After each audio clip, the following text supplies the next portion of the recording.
Hey, bonjour Valérie Ouais, salut Alain. et bonjour à tous ceux qui vont regarder en tout cas. Bonjour, bonjour, bienvenue dans notre petit cercle des brèves de coach. Alors, de quoi on va parler aujourd'hui? Eh bien, écoute, je crois qu'on voulait parler de la posture du coach. Ouais. Alors, c'est pas sa posture sur la chaise, hein. Ouais, ouais. Alors, c'est super important. C'est un sujet qui me tient beaucoup à cœur, donc merci de l'avoir proposé aujourd'hui pour nous. C'est un sujet qui me tient à cœur parce qu'il est vraiment lié à la différence qu'on peut faire entre le coaching et le consulting. Et c'est vraiment Ah! ça pour moi, voilà, qui différencie nos deux métiers qui sont tellement souvent confondus.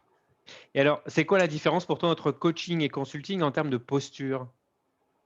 Alors, en termes de posture, c'est que quand je coach, j'ai Mmh, jamais d'avis pour la personne que je coach. Je n'ai jamais d'avis, je ne sais pas à sa place.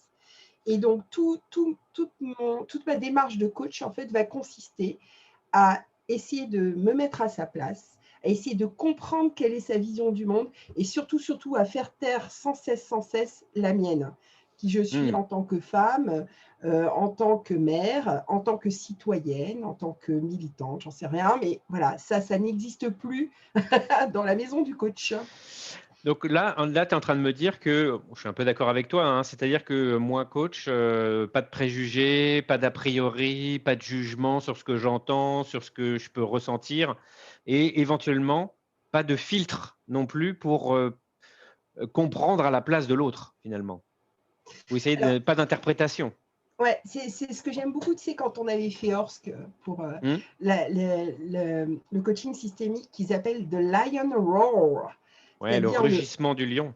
Voilà, et où Ouais. tu vas le regarder comme si tu l'avais jamais vu, donc tu vas à l'intérieur de la bouche Mmh. et tu Mmh. regardes ce qu'il y a dedans. Bon, Mmh. évidemment, tu en sors vivant.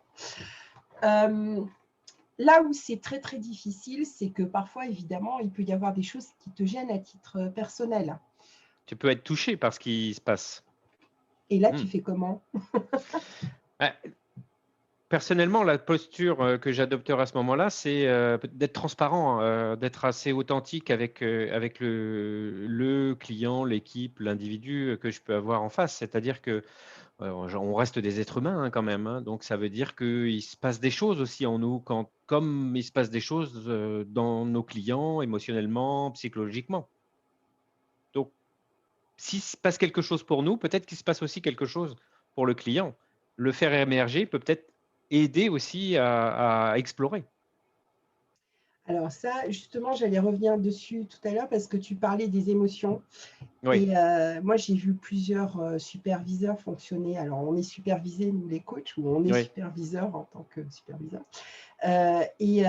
J'ai vu, fonctionner des superviseurs avec leurs émotions et ça m'a beaucoup appris. Parce que c'est pas la ouais. manière dont j'avais appris et je me suis rendu compte que le fait de faire part de ce qu'on ressent en tant que coach, au Mmh, moment où on le ressent, ça amène quelque chose dans la relation, ça amène de la densité, ça amène de mmh, la présence et ça amène aussi mmh, de la compréhension des événements. mmh, mmh. Maintenant, je voudrais quand même revenir sur la différence, Et oui. coach, consulting. Donc ce serait Donc quoi la le posture de du consultant à ce moment-là? Alors pour moi, elle est vraiment sur le conseil. Tu vois, par exemple, moi je me souviens tout au début où je m'étais formée au coaching, j'ai un collègue qui se disait coach et à mon avis ne l'était pas tant que ça et qui m'avait dit: «Bah moi c'est simple, mes clients, je leur prépare leurs slides». Alors j'étais tu vois, j'étais un petit peu surprise et donc non, en fait, il était en train de préparer, des réunions de projet et il Mmh, intervenait vraiment en tant que consultant avec une méthodo qui est tout à fait honorable et tout à fait efficace, mais qui n'a mmh, rien à voir mmh. avec ce que nous on fait sur, l'émergence, sur ce qui est présent, sur ce qui Ouais. arrive et surtout sur ce qui appartient au client. C'est Mmh, vraiment, mmh. je pense que c'est vraiment ça la différence, c'est la vision qu'on a de notre client. Ouais, Dans ouais. un cas, je suis consultante, je sais que c'est moi qui ai les bonnes réponses, d'accord? Et dans un autre Normalement cas, ou pas, ou pas.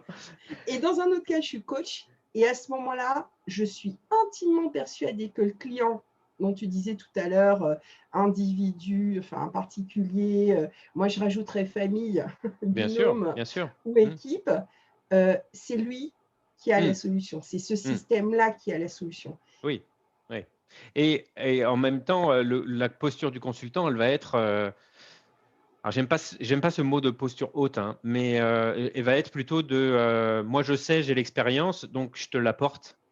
Mon regard sur ce que tu es en train de vivre, c'est ça.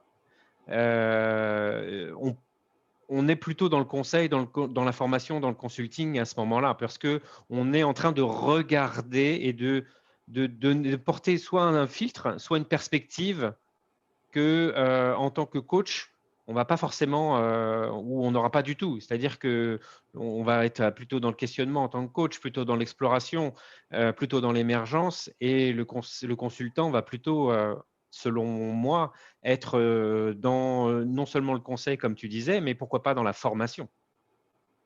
Et cette posture basse, hein, que tu décris, donc Du coach. cette posture d'interrogation, de regard Pygmalion, hein, que décrit aussi Dina Scherer, donc le regard d'amour, hein, inconditionnel. Ça fait aussi que moi, je vais jusqu'à proposer en fait les outils. C'est-à-dire que ça va être, parfois, il y a la possibilité de choix entre deux outils. Et même Ouais. parfois, il n'y en a qu'un seul, que je vois, parce que je ne les connais pas tous. Eh bien, je vais quand même proposer d'y aller ici. C'est-à-dire que Ouais. vraiment, il y a un investissement total, il y a une responsabilité, il y a une mise dans le paquet de la mariée de la part du client. C'est-à-dire que pour moi, il met vraiment le contenu, hein, la matière Ouais. première, à partir de laquelle nous, on va proposer des outils et un cadre bienveillant, sécurisant, et les outils qu'on connaît, voilà, on en apprend tout le temps, mais c'est vraiment ça. Et la matière première, c'est Ouais. lui. Ouais. Voilà. Alors, on pourrait en discuter des heures, hein, bien évidemment, mais c'est juste un amuse-bouche, comme on dirait, une petite intro, une petite brève de coach. Qu'est-ce qu'on a envie de dire comme conclusion par rapport à cette posture? Moi, je dirais juste poser la question de la posture aux personnes, aux coachs auxquels vous voulez faire appel, Hmm. pour voir Et s'ils moi, je sont dirais, bien clairs avec ça. ouais. Et moi, je dirais que aussi, en tant que coach, s'interroger souvent sur sa propre posture. Hmm. Merci Valérie.